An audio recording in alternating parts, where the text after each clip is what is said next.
Hello, thanks for stopping by. My name is Serena Loon, and this is my YouTube channel where I talk about games, consoles, collections, and just stuff that I love. I hope you've been having a really good summer. I personally have been having a very productive summer, especially in the way of my technology projects. I recently completed a project that I've been planning for what feels like decades, but it's probably only been a couple years that I've had this in mind. It all started a long time ago when I was born, with nothing but the audacity and the belief that I can do anything. I was watching DS Lite and GBA refurbishing videos, and I looked at myself and I was like, I think you can do that. One of the main channels that I watched was the Retro Future because his videos were just super relaxing, and watching him get absolute junk to work and look stunning at the same time and run games even better than they did before was just like super inspiring.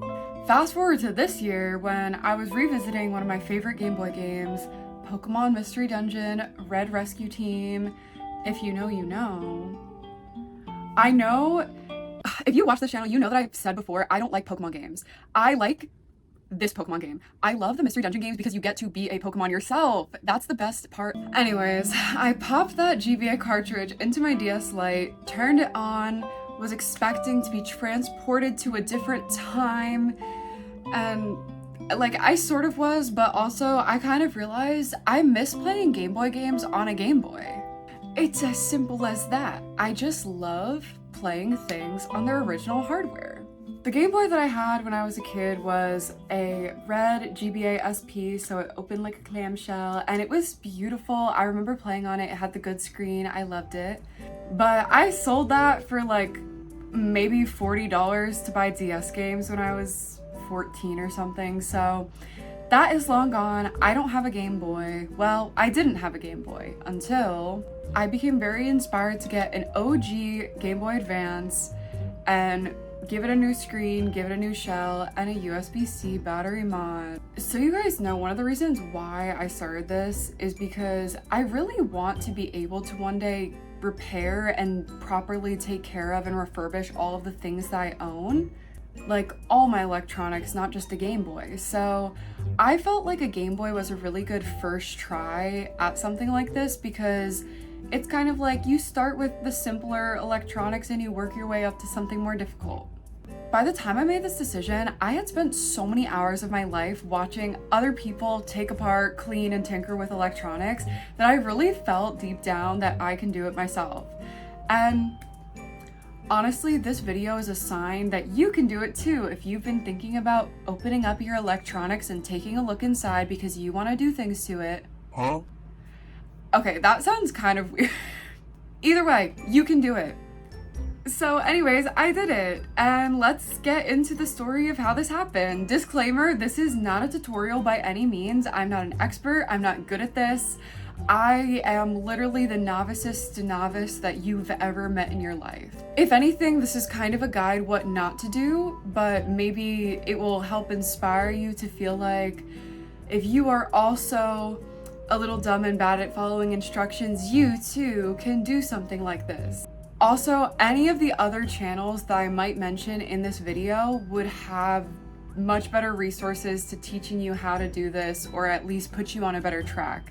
This is just for fun and my journey. So back in March, around my birthday, I was gifted a very beautiful Game Boy.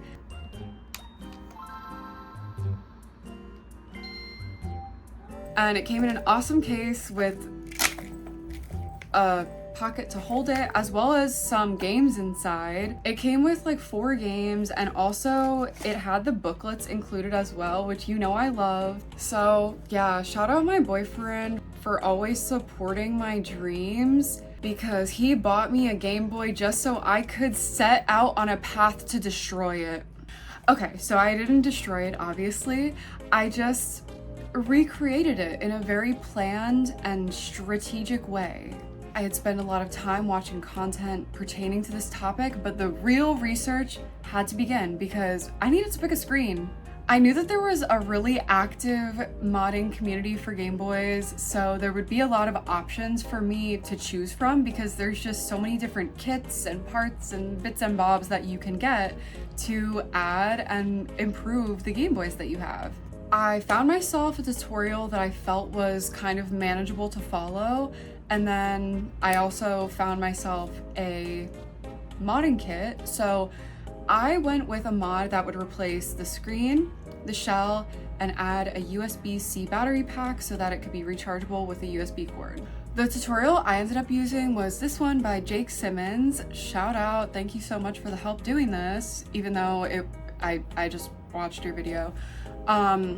Though my build ended up being not quite the same because my kit ended up looking incredibly different when I received it, and I also didn't preserve the original shell like he did in the video, and I also didn't solder, so it still kind of worked out. You guys will see. Let me tell you, once I received my IPS screen kit, I sat with all of the materials for maybe like a month and a half before I actually mustered up the courage to open up the Game Boy and get going. Something that I immediately realized is that no matter how much courage I had, I was not ready to do this because I did not have the proper tools, even though I thought I did.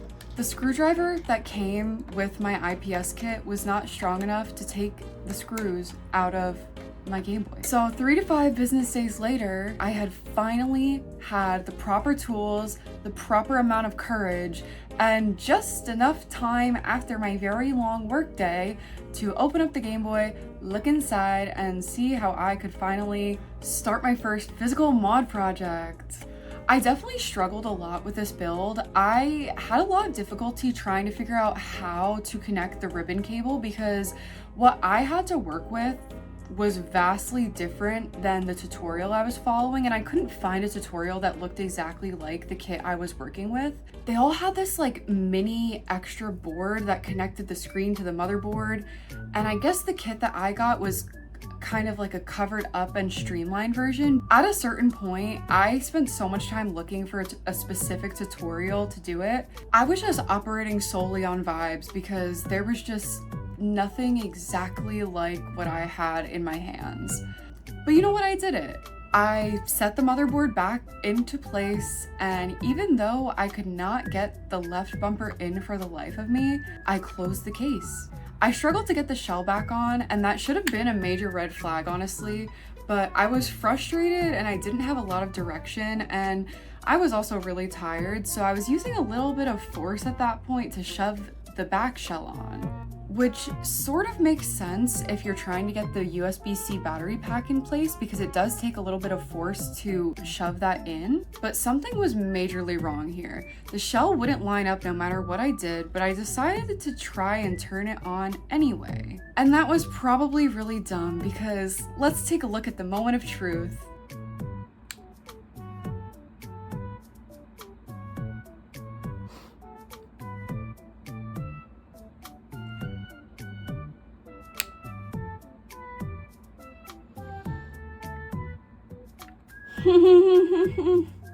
As you can see, it did not turn on, and I genuinely had nothing to say but a maniacal giggle because I was convinced that I had ruined it.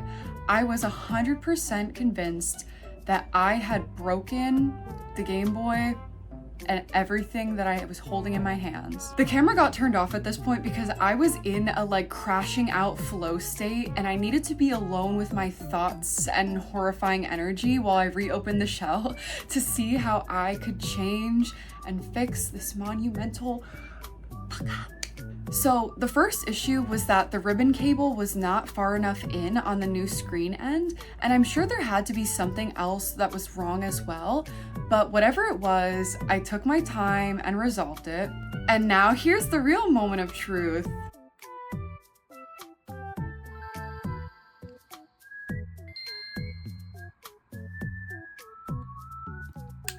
It was finally working.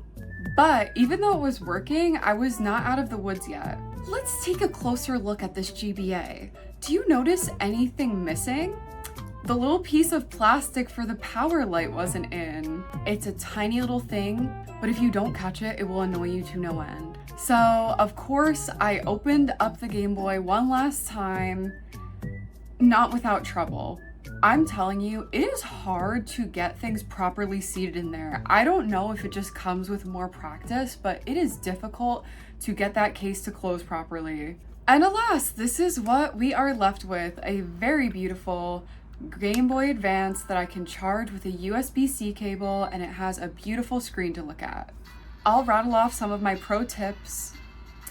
I guess let's call them novice tips actually, while I show off this lovely screen. Number 1, if it's not aligned, don't screw it in. Save yourself the headache and wrist ache. I would go as far as test the screen before you even seat everything back inside the Game Boy. Number 2, if you find a tutorial you like, just buy whatever kit they're plugging so you have a one-to-one tutorial to follow, because improv is not fun, especially for a first-time project. Number 3, if you are replacing the OG screen for an IPS screen like this, just do a USB-C mod as well, because friendly reminder, a bright screen like this will end up using the AA batteries way quicker. Obviously, like I said, I'm not a pro, but I hope you enjoyed hearing my journey. My next project is going to be building my very first gaming PC, which, spoiler alert, I'm really slow to make these videos, so as we speak, I am sitting in front of my very first working gaming PC. I got that shit to work, so if you're interested in seeing what I ended up building for my PC, stay tuned. Drop a subscription, because I will end up speaking on that journey as well very soon. It's a pretty unique build, and she's kind of a monster rig. Okay, she's not a monster rig, but it's an impressive computer, so I'm really excited to share about it. So I just want to say thank you so much for watching this video, and if you enjoyed it, feel free to drop a like, because that helps me out a lot. Also, if you're nosy and want to keep up with my life, follow my Instagram, because I post the most there. I can't think of anything else. Thank you so much. Let me know what your first modding project was, and I'll see you next time.